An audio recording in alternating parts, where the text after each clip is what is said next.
Hello students, how are you all. I hope कि आप सभी बहुत अच्छे होंगे। I am your English grammar teacher. Take out your English grammar book and take out the very first chapter. The first chapter name is the sentence. First chapter name is the sentence. हमने sentence के बारे में पिछले classes में भी पढ़ा था। Sentence क्या होते हैं? The words which combines and make the sense that creates the sentence. Okay, so let's start the chapter, but before starting this chapter, as you can see, the starter activity is there. Okay, so first of all, see the picture and complete each sentence. आपको picture को ध्यान से देखना है और complete करना है हर एक सेंटेंस को। ओके, जैसे कि यहाँ पर आप देख सकते हो काउ है। काउ क्या कर रही है? ग्रेस कर रही है। तो आप यहाँ पर लिखोगे the cow is grazing. Okay, मतलब वो घास चर रही है। ठीक है, तो ऐसे ही आपको बाकी की इमेजेस देखनी है, बाकी के पिक्चर्स देखने हैं और उनका भी जो सेंटेंसेस है वो पूरा करना है। ठीक है student, now let's start the chapter. As you can see the first topic is the sentence. Read the following group of words. Country beautiful is a Switzerland. Do no you him. Do the above group of words make any sense? क्या ये जो ऊपर के words है कोई sense create कर रहे हैं? No they do not. Let us write them. Let us rewrite them. ये कोई सेंस क्रिएट नहीं कर रहे हैं, तो चलो इसे फिर से लिखते हैं। Switzerland is a beautiful country. Next one, do you know him? Okay, now these group of words make complete sense, so these are called sentences. अब ये जो ग्रुप ऑफ वर्ड्स है ये कंप्लीट सेंस क्रिएट कर रहे हैं, तो इसीलिए हम इसको क्या बोलते हैं? सेंटेंसेस बोलते हैं। ठीक है स्टूडेंट, नाउ स्टूडेंट आप देख सकते हो यहाँ पर आपको कुछ पॉइंट्स दिए गए हैं। जैसे कि पॉइंट नंबर 1 आपको दिया है, अ group of words that make complete sense is called a sentence. मतलब जो ग्रुप ऑफ वर्ड्स है जो कंप्लीट सेंस क्रिएट करते हैं उसे हम सेंटेंस बोलते हैं। Okay, now next thing is every sentence begin with a capital letter. मतलब हर एक जो सेंटेंस है वो हमेशा शुरू होता है किससे? कैपिटल लेटर से। Okay, next one, the words in a sentence must be in the proper order. और जो वर्ड्स होते हैं सेंटेंस में वो एकदम प्रॉपर ऑर्डर में होने चाहिए। ठीक है, इधर उधर नहीं होने चाहिए वरना कोई सेंस क्रिएट नहीं होगा। Now next one is a sentence ends with a full stop, question mark और एन एक्सक्लेमेशन मार्क। जो सेंटेंस है वो एंड होता है फुल स्टॉप से, क्वेश्चन मार्क से और एक्सक्लेमेशन मार्क से। Okay, now student the next topic is the phrase. Some group of words make sense but not complete sense. These are called phrases. अब कुछ ऐसे group of words है जो sense तो create करते हैं पर पूरा सेंस, कंप्लीट सेंस वो क्रिएट नहीं करते हैं, तो उनको हम phrases बोलते हैं। Okay, for example, a big building, in the morning, on the way, eight the end of the street. तो आप देख सकते हो ये सेंस क्रिएट कर रहे हैं पर कंप्लीट सेंस क्रिएट नहीं कर रहे हैं, तो ये सेंटेंस नहीं है, ये एक फ्रेज है। Okay, now as you can see in the box, यहाँ पर आपको कुछ पॉइंट्स दिए गए हैं। Point number 1 is a group of words that make sense but not complete sense is called a phrase. मतलब एक ग्रुप ऑफ वर्ड जो कि सेंस तो क्रिएट करे पर कंप्लीट सेंस क्रिएट नहीं कर रहे, उन्हें हम फ्रेज बोलते हैं। Next thing, a phrase must have some sense. Phrase में कुछ सेंस होना चाहिए। Next one, a phrase can be turn into a sentence by adding some words to it. Phrase जो है उसको हम सेंटेंस में टर्न कर सकते हैं जब हम उनमें कुछ वर्ड्स को ऐड ऑन करते हैं। ओके, नाउ यहाँ पर आप कुछ एग्जांपल देख सकते हो, जैसे कि Riya lives in a big building, Sushant drank a glass of juice in the morning, we met him on the way. Next thing, there is a shop at the end of the street. Next one, a sentence must have a verb in it. A sentence is incomplete without a verb. मतलब कि sentence में verb का होना जरूरी है। ठीक है, क्योंकि बिना वर्ब के सेंटेंस क्या हो जाएगा? इनकम्प्लीट हो जाएगा। ठीक है, नाउ स्टूडेंट इसी से रिलेटेड आपको कुछ एक्सरसाइज दी गई है जो कि आपको कंप्लीट करना है। Okay, now the next topic is parts of a sentence. A sentence is made up of two parts, subject and predicate. जो सेंटेंस है वो दो पार्ट से बना है, एक है सब्जेक्ट और एक है predicate. So the first one, the part of the sentence that names what the sentence is about is called the subject. मतलब वो पार्ट सेंटेंस का जो बता रहा है कि किसके ऊपर ये सेंटेंस है, that is the subject. Now the next one, the part of the sentence that says something about the subject is called the predicate.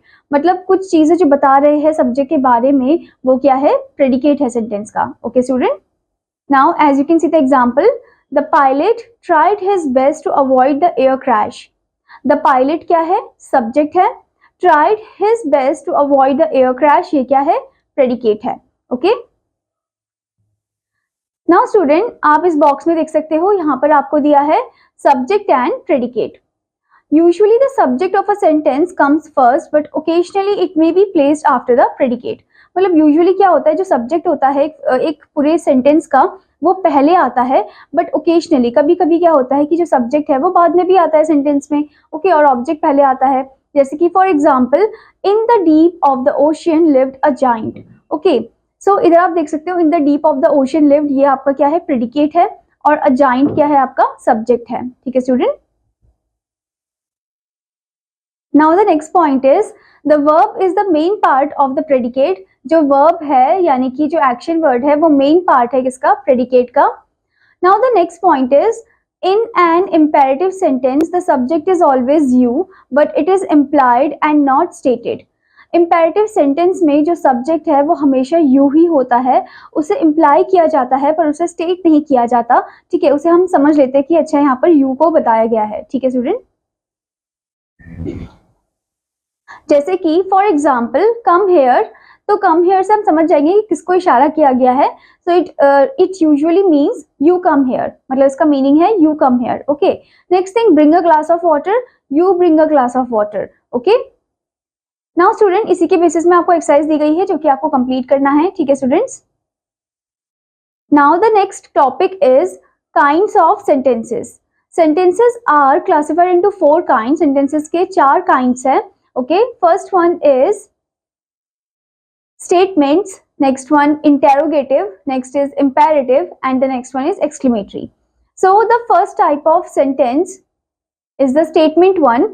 Statements, sentences that say or state something are called statement। मतलब वो sentences जो बता रहे हैं, state कर रहे हैं कुछ, तो उन्हें हम statement बोलते हैं, या फिर हम उन्हें assertive sentences बोलते हैं, या फिर declarative sentences बोलते हैं। ठीक है, यहाँ पर आपको दिया गया है, they are also called assertive और डिक्लेरेटिव सेंटेंसेस।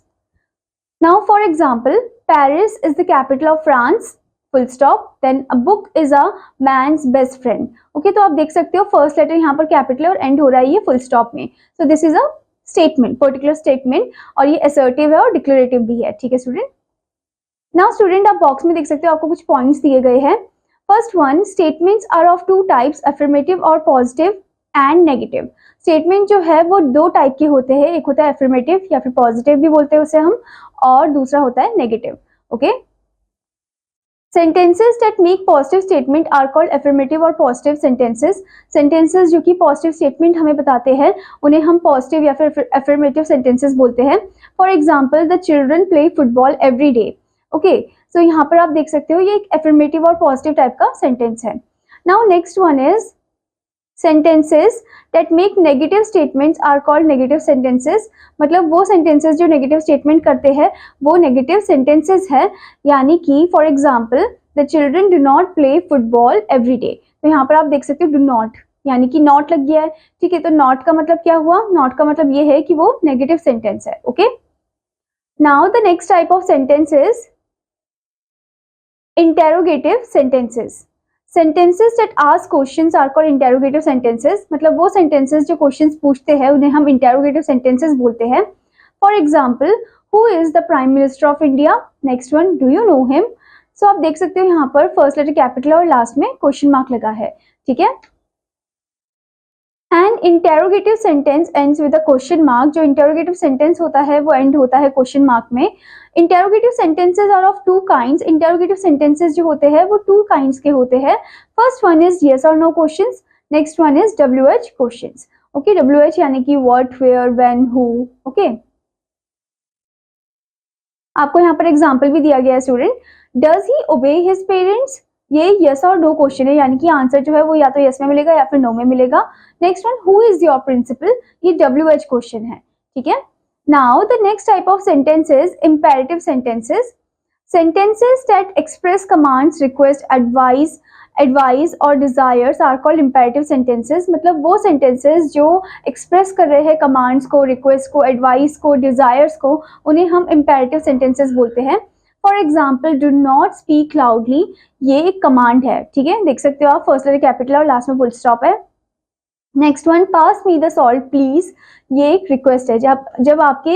जब आपको सेंटेंस में प्लीज वर्ड दिया गया होगा तो समझ जाना वो रिक्वेस्ट है, ठीक है. Now the next thing is an imperative sentence ends with a full stop. जो इम्पेरेटिव सेंटेंस है वो स्टेटमेंट के जैसे ही फुल स्टॉप पे एंड होता है, ठीक है. Now the next type of sentence is exclamatory sentences. Sentences that express strong feelings or emotions are called exclamatory sentences. मतलब वो sentences जो strong feeling को express करते हैं, emotion को express करते हैं, उन्हें हम exclamatory sentences बोलते हैं. For example, how beautiful the painting is. आप देख सकते हो first letter capital और last में exclamation mark है. Next one, what a lovely dress it is. ठीक है, यहाँ पर भी first letter capital, last में exclamation mark है. So an exclamatory sentence ends with a mark of exclamation. जो exclamatory sentence होते हैं वो end होते हैं with a mark of exclamation. Okay. Now student, इसी के बेसिस में आपको कुछ क्वेश्चंस दिए गए हैं जो कि आपको कंप्लीट करना है.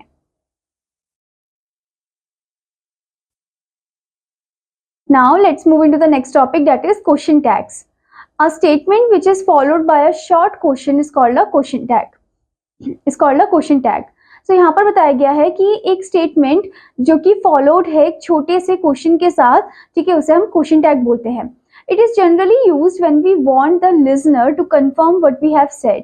Okay, ये जनरली हम यूज करते हैं जब हम चाहते हैं कि जो लिजनर है, जो हमें सुन रहा है, हम उससे एक बार कंफर्म हो जाए कि उसने क्या बोला है, ठीक है.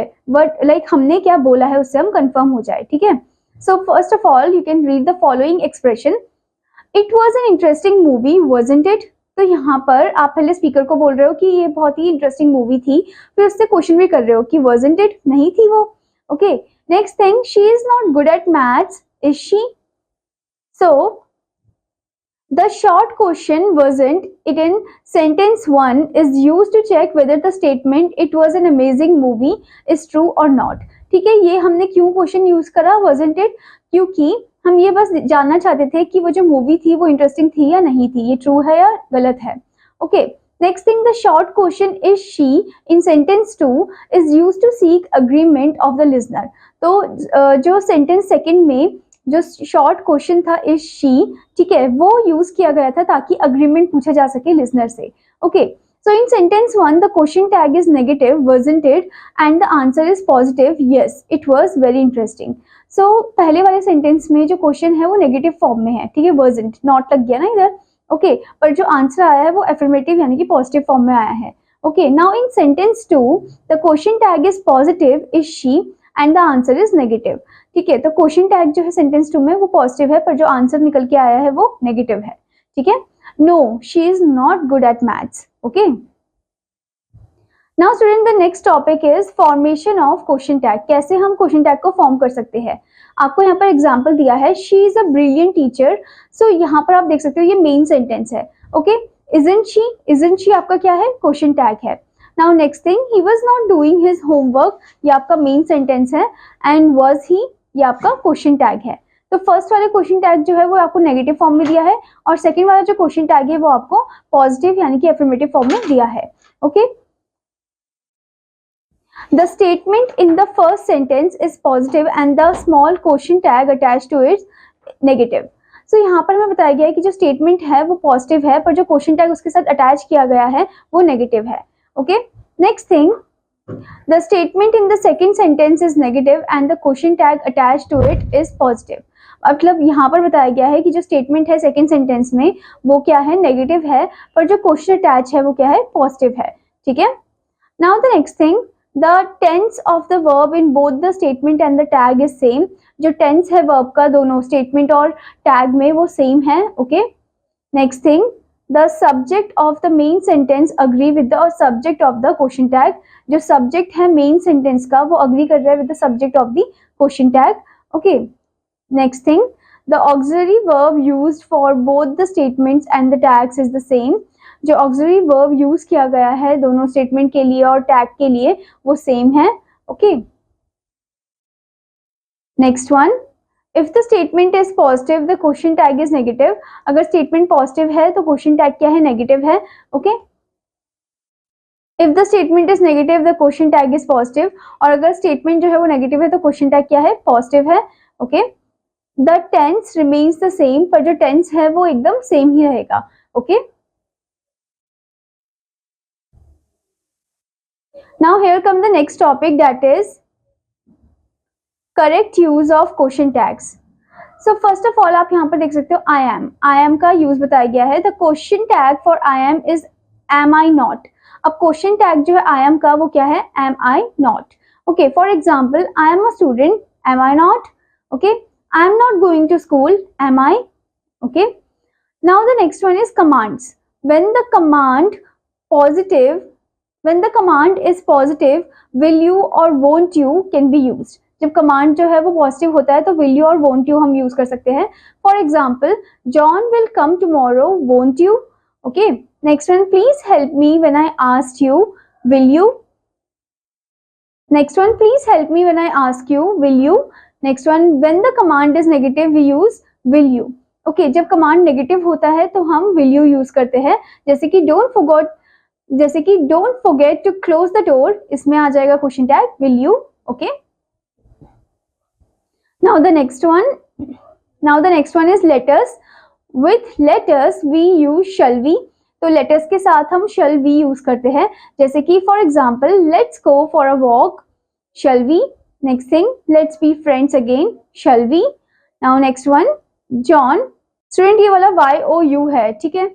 So next one is YOU. With you we use aren't you. You के साथ हम aren't you यूज करते हैं. For example, you are an artist, aren't you. Next one, you are going to Goa, aren't you. Okay.